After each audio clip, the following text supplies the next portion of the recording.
नमस्कार साथियों, आप सभी साथियों का आपका अपना ITI यूट्यूब चैनल पर हार्दिक स्वागत है। आज के वीडियो का थंबनेल सभी साथियों ने चेक कर लिया होगा। आज का हमारा वीडियो यूपी स्कॉलरशिप 2025-26 पर रहने वाला है। हम आपको इस वीडियो में बताएंगे कि ऐसे छात्र SC, ST, OBC जनरल पैसा कब आएगा। हमारे काफ़ी छात्र हैं जो परेशान हैं, वंचित रह चुके हैं कि उन्हें छात्रवृत्ति का लाभ नहीं मिल पाया है। अभी भी उम्मीद बनाए रखे हुए हैं कि उनका पैसा कब आएगा। तो ये वीडियो उनके लिए बहुत ही महत्वपूर्ण रहने वाला है।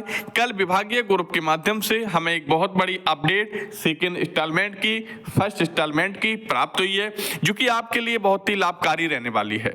जो नए साथी अगर आपका अपना ITI यूट्यूब चैनल पर पहली बार जुड़े हों, इस यूट्यूब चैनल को सब्सक्राइब कर लें और बेल आइकन को प्रेस कर लें, और वीडियो अच्छा लगे तो हमारी वीडियो को लाइक अवश्य कर दें, और जो पुराने साथी हैं वो ज्यादा से ज्यादा इस वीडियो को शेयर करें। चलिए अब हम आपको बताते हैं, जैसा कि हमने थंबनेल में नोट डाउन किया है, SC, ST, OBC जनरल पैसा कब आएगा। अब आपने थंबनेल में स्क्रॉल डाउन जब नीचे किया होगा, ये आपको दिखाई दे रहा होगा अप्रैल में कंफर्म डेट। तो अब हम आपको चर्चा करेंगे कि जो सेकेंड इंस्टॉलमेंट का पैसा हुआ, हमारा सेकेंड इंस्टॉलमेंट का पैसा हुआ, उसके बाद काफी ऐसे छात्र हैं जिसमें OBC कैटेगरी में, जनरल कैटेगरी में और हमारी माइनॉरिटी कैटेगरी में, इन लोगों का अभी भी स्टेटस केवल फॉरवर्डेड ही शो हो रहा है। क्या दिखाई दे रहा है? फॉरवर्डेड ही शो हो रहा है। और छात्र परेशान भी हो रहे हैं कि सर अब न्यू पोर्टल भी ओपन होने वाला है, क्या न्यू पोर्टल ओपन हो जाएगा तो हमारे जो फॉर्म फॉरवर्डेड दिखा रहे हैं क्या वो रिजेक्ट हो जाएंगे। तो छोटी सी एक अपडेट है, एक आसान भाषा में आप समझने का प्रयास करना, जो हम आपको समझाना चाह रहे हैं। तो सबसे पहले हमारे जो 3 कैटेगरी हमने आपको बताई है, एक आपकी जनरल, OBC और माइनॉरिटी कैटेगरी। अब इसमें ज्यादातर छात्रों का जो स्टेटस है, जिन्हें छात्रवृत्ति शुल्क प्रतिपूर्ति का लाभ नहीं मिल पाया है, उनके में फॉरवर्डेड शो हो रहा है। क्या दिक्कत दे रहा है? फॉरवर्डेड ही शो हो रहा है। तो आप लोग निश्चिंत रहें। अब काफी स्टूडेंट ऐसे हैं जिनका डाटा निदेशालय स्तर पर, उत्तर प्रदेश सरकार के निदेशालय स्तर पर अभी तक पेंडिंग में है। अब पेंडिंग में कैसे है? अब इसमें कुछ ऐसे छात्र हैं जो सस्पेक्टेड लिस्ट वाले छात्र हैं, जिनके में इनकम सर्टिफिकेट प्रॉब्लम्स थी, एनरोलमेंट नंबर की प्रॉब्लम्स थी, आपकी अटेंडेंस कम थी, आपका जो परसेंटेज क्राइटेरिया होता है वो आपका कम था। इस कारण से जो अभी तक फॉर्म फॉरवर्डेड दिखा रहे हैं, अब इसमें से कुछ फॉर्म, इसमें 100% हम आपको नहीं बता रहे हैं कि जो अभी फॉरवर्डेड दिखा रहे हैं उसमें 100% हम ऐसे फॉर्म नहीं बता रहे हैं कि जो रिजेक्ट होंगे। कुछ परसेंट इसमें से जो आपके फॉर्म है वो रिजेक्ट होने वाले हैं, और उसका स्टेटस आपको 10 अप्रैल तक मिल जाएगा। जो फॉर्म आपके रिजेक्ट होंगे उसका स्टेटस 10 अप्रैल तक आप अपनी यूपी स्कॉलरशिप पे जब अपनी ID लॉगिन करेंगे तो वहां पर आप देखने को जो आपका स्टेटस अभी फॉरवर्डिंग शो हो रहा है, वहां पर चेंजमेंट आपको देखने को मिल जाएगा। अब बात करते हैं कि चेंजमेंट देखने को 10 अप्रैल तक तो मिल जाएगा, लेकिन जो पैसा है वो हमें कब तक मिलेगा। तो सभी छात्रों का जो स्टेटस है वो 5 से 10 अप्रैल तक अपडेट होगा। उसके बाद 15 से 20 अप्रैल तक या 15 से 30 अप्रैल तक ओवरऑल, क्योंकि काफी बच्चों ने जब शिकायत की है तो शिकायत में विभाग के जवाब में यही आश्वासन दिया गया है कि अप्रैल लास्ट तक जो आपका पैसा है वो आपके बैंक अकाउंट में ट्रांसफर किया जाएगा। अब इसमें जनरल, OBC और माइनॉरिटी वालों के लिए हम बता रहे हैं अप्रैल लास्ट तक, लेकिन अब इसमें हमारे SC और ST कैटेगरी के काफी छात्र हैं जो बच रहे हैं, पहले बच रहे हैं पर उनका बताएंगे, और जिन्होंने फॉर्म ही नहीं भरा उनका कब तक पैसा आएगा, कब तक कॉलेज में जमा होगा, थोड़ी देर में चर्चा करेंगे। तो सबसे पहले SC और ST कैटेगरी के ऐसे छात्र जिन्होंने अपना जो फॉर्म था, कि अपना फॉर्म का जो स्टेटस है, जब अपना SC ST वाले फॉर्म अपना लॉगिन करते हैं, जब उनके में स्टेटस फॉरवर्डिंग वाला आ रहा है तो उनके में जो हमने डेट 15 से 30 अप्रैल की बताई है, तो उनकी डेट वही आगे आगे बढ़ जाएगी।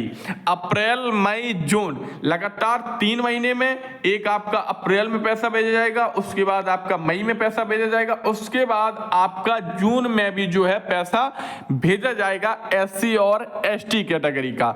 आप लोगों को पता होगा एससी और एसटी कैटेगरी का 2 बार में जो इंस्टॉलमेंट का पैसा होता है वो ट्रांसफर किया जाता है, क्योंकि उन्हें अतिरिक्त एक चरण दिया जाता है। 1, 2, 3 फेसों में एससी कैटेगरी के एसटी कैटेगरी के फॉर्म फॉरवर्ड किए जाते हैं। जैसे कि जनरल ओबीसी और माइनॉरिटी को एक ही चरण का जो अवसर है वो दिया जाता है। डेट बढ़ जाए वो बात आपकी अलग है, लेकिन जो चरण होता है उन्हें एक ही चरण दिया जाता है। एससी में 3 दिए जाते हैं और जनरल ओबीसी माइनॉरिटी में 1 चरण आपको दिया जाता है। तो जो चरण है वो आपका हमने बताया अप्रैल मई और जून महीने तक भी जो आपका चरण है वो आपका पहुंच जाएगा। लेकिन अब इसमें हमारे कुछ छात्र ऐसे हैं जिन्होंने फॉर्म ही नहीं भरा और काफी परेशान भी हैं। उन्होंने अपना जो फॉर्म था वो फॉर्म ही नहीं भर पाया, किसी कारणवश फॉर्म नहीं भर पाया था। तो उन्हें पता होगा उत्तर प्रदेश सरकार के द्वारा एक बार पुनः पोर्टल ओपन किया जाना है। उस पोर्टल में क्या क्या आप सुधार करवा सकते हैं, क्या क्या चीजों को आप भर सकते हैं, ये क्या क्या जो पॉइंट है वो पॉइंट आपको भरने हैं या उसमें उन पॉइंटों को आपको सुधार करवाना है। तो उस पर चर्चा इसलिए नहीं करेंगे क्योंकि उसके लिए हमने एक इंडिविजुअल वीडियो अपलोड किया था लगभग 2 दिन पहले।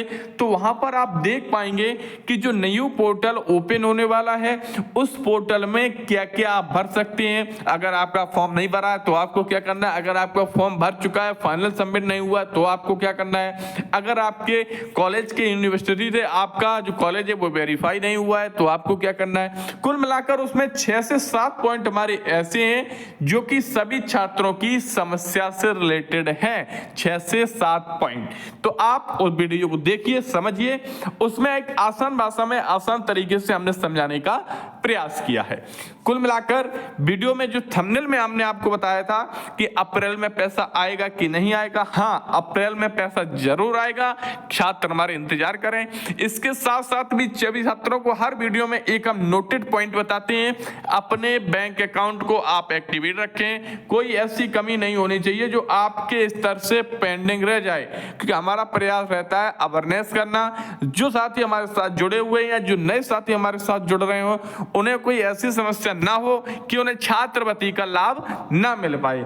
हमारा प्रयास यही रहता है कि ज्यादा से ज्यादा छात्रों को छात्रवृत्ति का लाभ मिल पाए और लाभ की क्या क्या प्रक्रियाएं होती हैं, क्या क्या चरण होता है, किन चरणों से उन्हें गुजरना होता है, वो चरण हम समझाने का प्रयास करते हैं। डॉक्यूमेंट तैयार करवाते हैं, आपके समय समय पर आपको जो नोटिस लेटर जानकारी होता है वो आपके साथ अवगत कराते हैं। तो सभी साथी अपने बैंक अकाउंट को एक्टिवेट रखें। ई-केवाईसी, एनपीसीआई, आधार डीबीटी सर्विस, आधार से फिंगर से पैसे निकलने चाहिए और बैंक अकाउंट की लिमिट और बैंक अकाउंट में ई-केवाईसी, ये जो हमने आपको इंपॉर्टेंट पॉइंट बताए हैं, इन पॉइंटों में कोई भी कमी नहीं होनी चाहिए। अगर आपकी सारी डिटेल सही है आपका पैसा 101% जनरल ओबीसी माइनॉरिटी 15 से 20 अप्रैल या 30 अप्रैल लास्ट मान सकते हैं और एससी एसटी कैटेगरी जून तक। तो सभी साथियों को जानकारी जरूर अच्छी लगी होगी। जानकारी अच्छी लगी है तो इस वीडियो को लाइक करें, चैनल को सब्सक्राइब करें, ज्यादा से ज्यादा शेयर करें। इस वीडियो के डिस्क्रिप्शन में टेलीग्राम की group link, WhatsApp channel group link, हमारा कॉन्टैक्ट नंबर आपको वहां पर मिल जाएगा।